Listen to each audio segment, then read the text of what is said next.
Hello student, welcome to my YouTube channel. आज का video का टॉपिक है हिंदी के मोस्ट इंपॉर्टेंट क्वेश्चन जो आपका हिंदी में बी और बीएससी रिलेटेड। यहाँ पे बी लिखा है आपको बीएससी अगर आप कर रहे हैं, आपने माइनर सब्जेक्ट लिया है तो हिंदी अगर माइनर सब्जेक्ट लिया है तो बीएससी और बीए का ये दोनों हिंदी का जो आपका एग्ज़ाम होगा वो एक ही पेपर आएगा, सेम पेपर होगा। क्योंकि यहाँ पे आपको जो हिंदी सिलेबस है वो किसका बीए से रिलेटेड है। अगर आप माइनर सब्जेक्ट बीएससी में ले दें तो आपको यही जो क्वेश्चन पेपर आपको यही देखने को मिलेगा। ठीक है, तो इससे आपको अच्छी तैयारी हो जाएगी। ये देख लीजिए 2022 का ये एग्ज़ाम में आ चुका है। ठीक है, तो इससे रिलेटेड बहुत ही ज़्यादा क्वेश्चन आपके में आ सकते हैं, तो फटाफट देख लीजिए। कॉमन क्वेश्चन होते हैं, ये हिंदी का पेपर है और बीए बीएससी के लिए जो भी स्टूडेंट आप ये एग्ज़ाम देने जा रहे हैं उनके लिए बहुत ज़्यादा इंपॉर्टेंट है। फटाफट प्रश्नों को देखते हैं। और एक चीज़ और बता दें, यदि आपने अभी तक यूट्यूब चैनल को सब्सक्राइब नहीं किया तो सब्सक्राइब कर लें, ताकि हर वीडियो की नोटिफिकेशन आप तक पहुंचती रहे। क्योंकि हर टॉपिक से रिलेटेड बीए बीएससी का टॉपिक वाइज में आपके सामने सिलेबस को लेके आता रहता हूँ। तो फटाफट प्रश्नों को देख लेते हैं। देखिए, यहाँ पहला प्रश्न है कि हिंदी साहित्य के इतिहास का प्रथम लेखक कौन है। हिंदी साहित्य के इतिहास का प्रथम लेखक कौन है?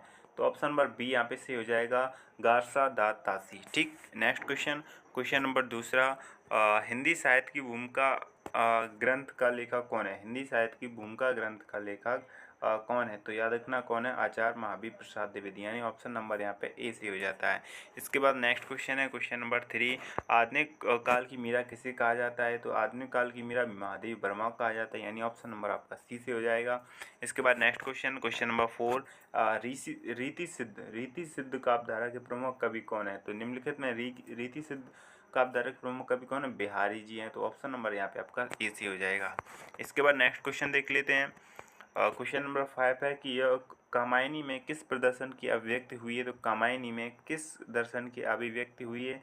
तो यहाँ पे ऑप्शन नंबर आपका डी से हो जाएगा, प्रत्यभिक्षा दर्शन। ठीक, इसके बाद नेक्स्ट क्वेश्चन, सच्चिदानंद हीरानंद वात्स्यन अज्ञे, सच्चिदानंद हीरानंद वात्स्यन अज्ञे को ज्ञानपीठ पुरस्कार किस रचना पर मिला था। तो कितनी नामों में कितनी बार ये उनकी रचना है, इस पर उन्हें ज्ञानपीठ पुरस्कार मिला था।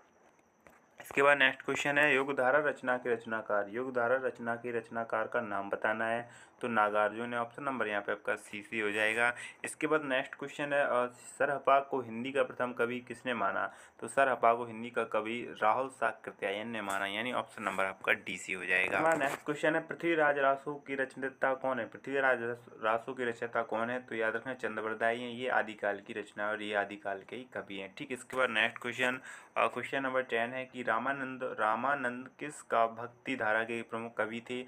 तो रामानंद सगुण भक्ति काव्यधारा के प्रमुख कवि थे, यानी ऑप्शन नंबर आपका बी सी हो जाएगा, भक्ति धारा। ठीक है, इसके बाद नेक्स्ट क्वेश्चन है क्वेश्चन नंबर 11 कि अपभ्रंश का वाल्मीकि किसे कहा जाता है। अपभ्रंश का वाल्मीकि स्वयंभू को कहा जाता है, ऑप्शन नंबर यहाँ पे आपका बी सी हो जाएगा। इसके बाद नेक्स्ट क्वेश्चन है, रीति काल का वह कौन सा कवि है। रीति काल का वह कौन सा कवि जो अपनी एकमात्र कृति के लिए हिंदी साहित्य में अमर हो गया।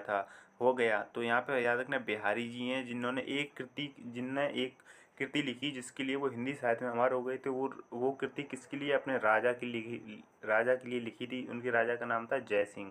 ठीक है, इसके बाद नेक्स्ट क्वेश्चन देख लेते हैं।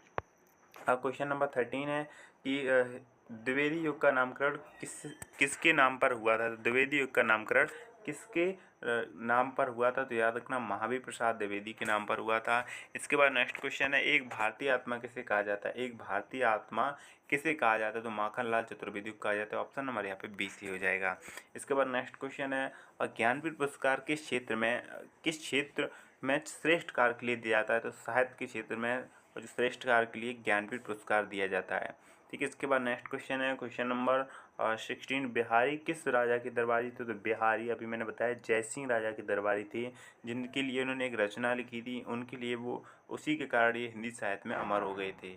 ठीक, नेक्स्ट क्वेश्चन, रामचरितमानस भाषा क्या है। तो रामचरितमानस की भाषा क्या है। तो यहाँ पूछा अवधी भाषा है, क्योंकि रामचरितमानस भाषा की रचना अवधी भाषा में की गई है। तो रामचरित जो लिखी गई है वो कौन सी भाषा में लिखी गई? अवधी भाषा में, यानी ऑप्शन नंबर आपका डी सी हो जाएगा। इसके बाद नेक्स्ट क्वेश्चन है, गोरखनाथ के गुरु का नाम क्या है। तो गोरखनाथ के गुरु का नाम क्या है। तो याद रखना Matsyendranath, option number B C हो जाएगा। इसके बाद नेक्स्ट क्वेश्चन है, गोरखनाथ की काव्य भाषा कौन सी है। गोरखनाथ की काव्य भाषा पूछी तो कौन सी है? अपभ्रंश, यानी ऑप्शन नंबर यहाँ पे आपका बी सी हो जाएगा। नेक्स्ट क्वेश्चन है क्वेश्चन नंबर 21। अमीर खुसरो के गुरु का नाम क्या था? तो अमीर खुसरो के गुरु का नाम निज़ामुद्दीन। ठीक, इसके बाद नेक्स्ट क्वेश्चन है अमीर खुसरो को अमीर का खिताब किसने दिया था? तो अमीर खुसरो को अमीर का खिताब जलालुद्दीन ने दिया। ऑप्शन नंबर बी यहाँ पे सही हो जाए। इसके बाद नेक्स्ट क्वेश्चन है मैथिल कोकिल किसे कहा जाता है? तो इंपॉर्टेंट क्वेश्चन है, मैथिल कोकिल विद्यापति को कहा जाता है, यानी ऑप्शन नंबर आपका डी सी हो जाएगा। इसके बाद नेक्स्ट क्वेश्चन है कि सूरदास का सर्वाधिक प्रसिद्ध ग्रंथ कौन सा है? सूरदास का सर्वाधिक प्रसिद्ध ग्रंथ है सूरसागर। इसके बाद नेक्स्ट क्वेश्चन हो जाता है सूरदास का सर्वाधिक मार्मिक प्रसंग कौन सा है? तो भ्रमर गीत है। ऑप्शन नंबर यहाँ पे आपका ए सी हो जाएगा। इसके बाद नेक्स्ट क्वेश्चन है क्वेश्चन नंबर 26।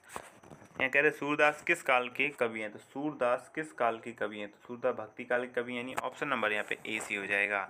इसके बाद नेक्स्ट क्वेश्चन है क्वेश्चन नंबर 27। यहाँ कह रहा है कि सूरदास ने वात्सल में कोना कोना झांक लिया है। उस उक्ति किसकी है? तो ये जो उक्ति है ये किसकी है? तो याद रखना रामचंद्र शुक्ल की है कि सूरदास ने वात्सल का कोना कोना झांक लिया है। इसके बाद नेक्स्ट क्वेश्चन है क्वेश्चन नंबर 28। यहाँ पूछा है कि सूरदास को पुष्टि मार का जहाज किसने कहा? सूरदास को पुष्टि मार का जहाज किसने कहा? तो बलवाचार्य ने कहा, यानी ऑप्शन नंबर आपका यहाँ डी सी हो जाएगा। इसके बाद नेक्स्ट क्वेश्चन है तुलसीदास का जन्म स्थान कहाँ हुआ था? तुलसीदास का जन्म स्थान राजापुर नामक ग्राम में हुआ था। राजापुर नामक ग्राम में हुआ था। ठीक, इसके बाद नेक्स्ट क्वेश्चन है कबीर के गुरु का नाम क्या है? तो कबीर के गुरु का नाम रामानंद है, यानी ऑप्शन नंबर यहाँ पे ए सी हो जाएगा। इसके बाद नेक्स्ट क्वेश्चन है इनमें से कौन सा कवि ज्ञानमार्गी शाखा का है? तो कबीरदास जी हैं जो ज्ञानमार्गी शाखा के कवि हैं।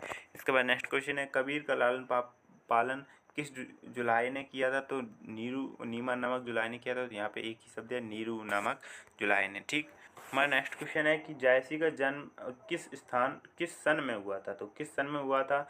तो यहाँ पे ऑप्शन में तो सभी गलत दे रखे हैं क्योंकि कहीं मतभेद है इनका। कहीं पर यहाँ दिया जाता है कि 1500 ईस्वी में हुआ था और कहीं पर लिखा है कि 1492 ईस्वी में हुआ और कहीं पर दिया है कि 1467 ईस्वी में था। लेकिन इनमें से कोई भी ऑप्शन यहाँ पे नहीं दिया है। यदि आपको इनका सही आंसर पता है तो कमेंट करके ज़रूर बताएं। ठीक, इसके बाद नेक्स्ट क्वेश्चन देख लेते हैं। वो क्वेश्चन बहुत ज़्यादा कन्फ्यूजन वाला था। इसके बाद नेक्स्ट क्वेश्चन देख लेते हैं क्वेश्चन नंबर 34। पद्मावत का कथानायक कौन है? तो पद्मावत का कथानायक रथसेन है। तो ऑप्शन नंबर यहाँ पे आपका डी सी हो जाएगा।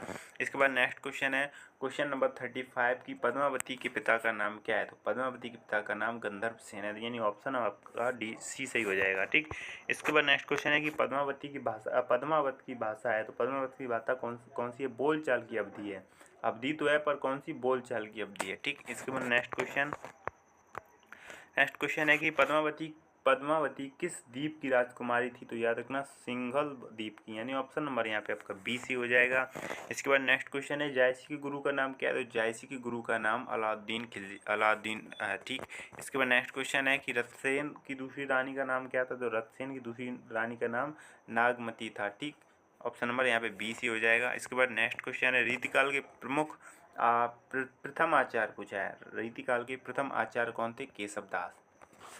इसके बाद नेक्स्ट क्वेश्चन है कि केशव द्वारा रचित काव्य ग्रंथ है। तो केशव दास द्वारा रचित काव्य ग्रंथ कौन सा है? जहांगीर जस चंद्र का। तो जहांगीर जस चंद्र का इनका रचित काव्य ग्रंथ है। तो ऑप्शन नंबर यहाँ पे ए सी हो जाएगा।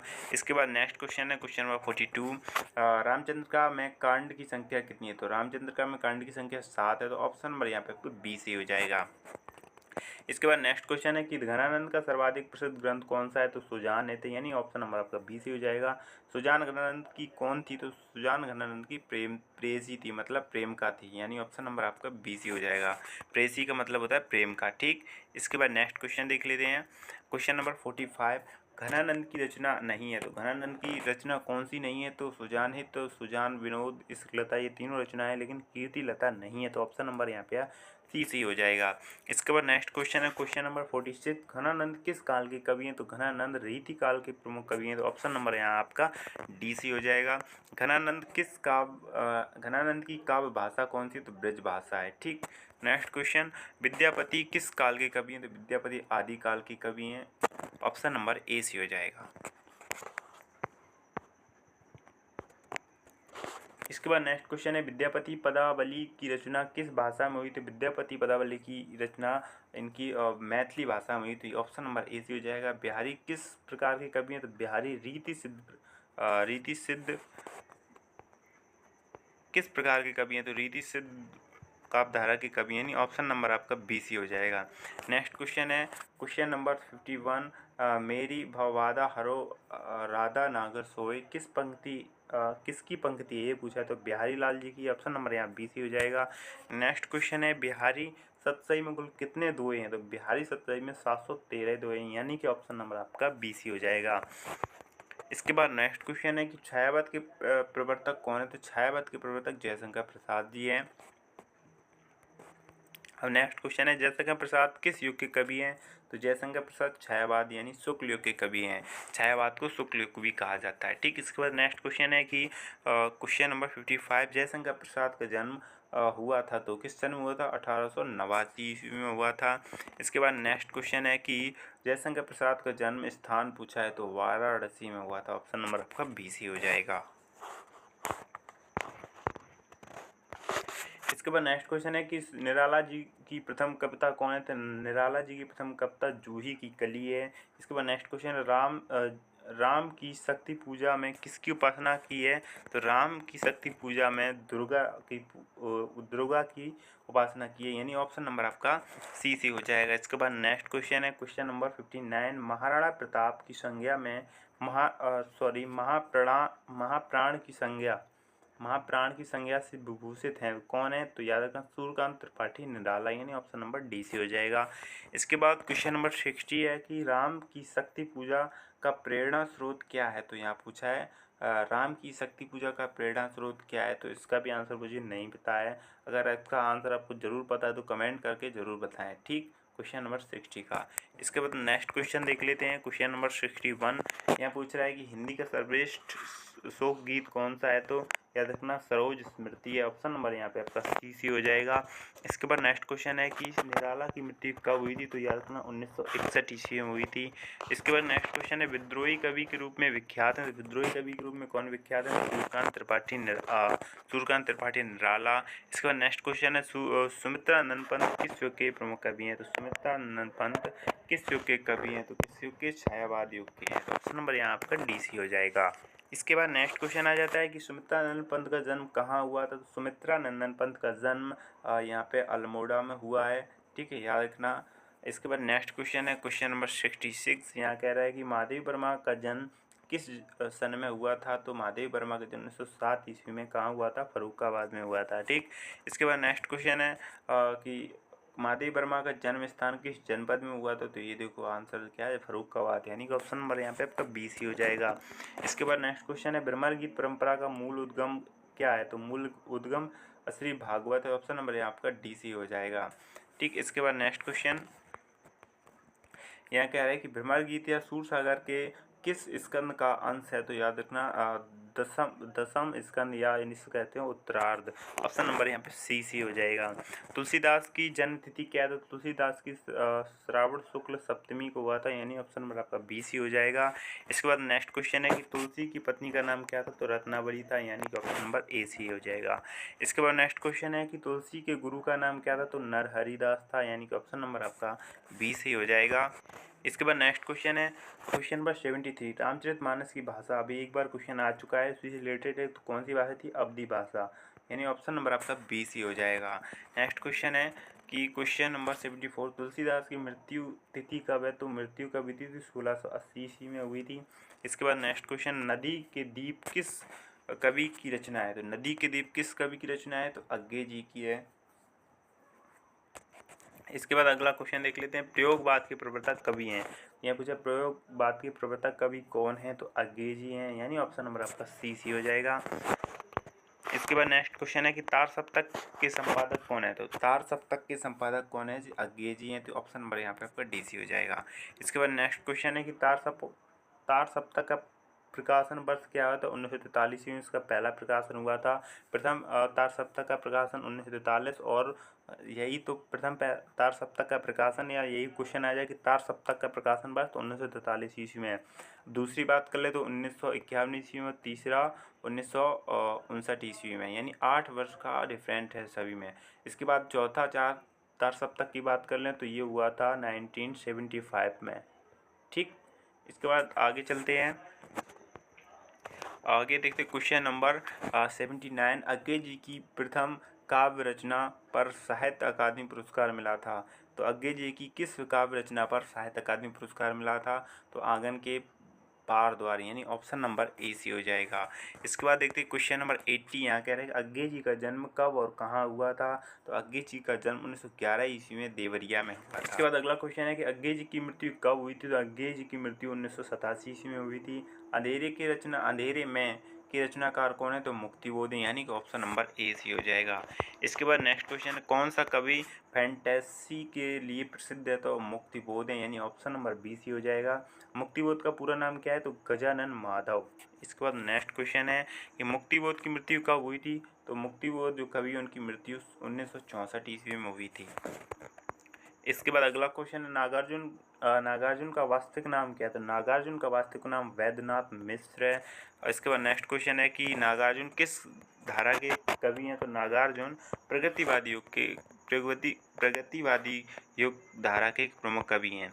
इसके बाद नेक्स्ट क्वेश्चन है भस्मांकुर किसकी रचना है? तो भस्मांकुर नागार्जुन की रचना है। प्रगतिवादी का सलाह का पुरुष प्रधान किसे कहा जाता है? तो नागार्जुन को कहा था, यानी ऑप्शन नंबर आपका ए से हो जाएगा। इसके बाद नेक्स्ट क्वेश्चन है कि नागार्जुन का जन्म हुआ था। तो नागार्जुन का जन्म 1911 ईस्वी में हुआ था।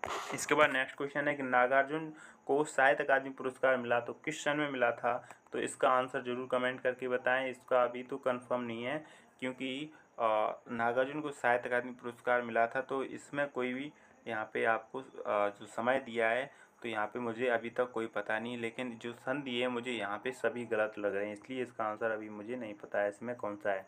कमेंट करके ज़रूर बताएं किस सन में मिला था, लेकिन जो ऑप्शन मुझे जहाँ तक लग रहे हैं सभी गलत हैं। ठीक, इसके बाद नेक्स्ट क्वेश्चन देख लेते हैं। क्वेश्चन नंबर 92 यहाँ पे दिया है कि संसद से सड़क तक काव्य संकलन किसका है? तो धूमिल का है। ऑप्शन नंबर यहाँ पे ए सी हो जाएगा। मोचीराम कविता के रचयिता कौन है? तो धूमिल है, यानी ऑप्शन नंबर यहाँ पर भी ए सी हो जाएगा, धूमिल। ठीक, इसके बाद नेक्स्ट क्वेश्चन है कि रोटी तथा संतत की प्रमुख कविता किसकी है? तो ये धूमिल की है, यानी धूमिल, यहाँ भी आंसर सही हो जाएगा, ऑप्शन नंबर ए सी हो जाएगा। अब नेक्स्ट क्वेश्चन है कि धूमिल का वास्तविक नाम पूछा है तो क्या है? सुदामा पांडे, यानी ऑप्शन नंबर आपका सी सी हो जाएगा। इसके बाद क्वेश्चन देख ले 96 गीत फरोज कविता किसकी है? तो भवानी प्रसाद मिश्र की है। नेक्स्ट क्वेश्चन भवानी प्रसाद मिश्र किस धारा के कवि हैं? तो प्रयोगवाद के प्रमुख कवि हैं। इसके बाद नेक्स्ट क्वेश्चन नंबर 98 मैं तूफानों में चलने का आदी हूँ कविता किसकी है? तो याद रखना गोपाल दास नीरज, यानी ऑप्शन नंबर यहाँ पे डी सी हो जाएगा। इसके बाद आगे देखते हैं क्वेश्चन नंबर 99 है नहीं दिखता तिमिर का छोर कविता किसकी है? तो गोपाल दास नीरज की है, यानी ऑप्शन नंबर बी सी हो जाएगा। इसके बाद क्वेश्चन नंबर 100 यानी अंतिम प्रश्न है किस काल को वीरगाथा काल के नाम से जाना जाता है? बहुत ही इजी क्वेश्चन है। किस काल को? आदिकाल को, यानी ऑप्शन नंबर यहाँ पे ए सी हो जाएगा।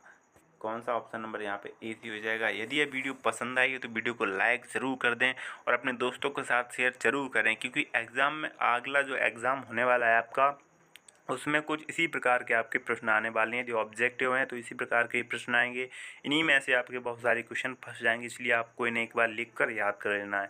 ठीक है, तो वीडियो अगर पसंद आए तो वीडियो को लाइक ज़रूर कर दें। तो फिर मिलते हैं नेक्स्ट वीडियो में, तब तक के लिए नमस्कार।